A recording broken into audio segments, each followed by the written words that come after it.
46 degree temperature वाढलंय, त्यामुळे प्रचंड घाम येतोय आणि फंगल इन्फेक्शन झालं.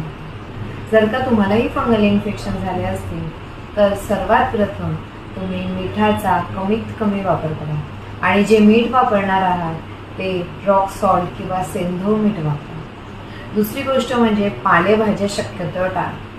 जर का तुम्हाला मेथी, पालक हे तुमच्या आहारात तुम्ही सेवन करत असाल तर ते टाळा, कारण त्याच्यामुळे तुमचं फंगल इन्फेक्शन वाढणार आहे. तिसरी गोष्ट म्हणजे सुती कापडांचा वापर करायचा आहे, कारण सुती कापड हे एरी असतात आणि तुम्हाला घाम जास्त येऊ देणार नाही. जांघेच्या ठिकाणी, काखेच्या ठिकाणी, मानेच्या ठिकाणी फंगल इन्फेक्शन जास्त जाणवतं, कारण ते घामाचे ठिकाण आहे जिथे घाम येतो, त्यामुळे ती स्वच्छ जागा असावी, कोरडी असावी, जेणेकरून असलेलं फंगल इन्फेक्शन कमी होईल आणि फंगल इन्फेक्शन ज्यांना नाही आहे त्यांना होणार नाही.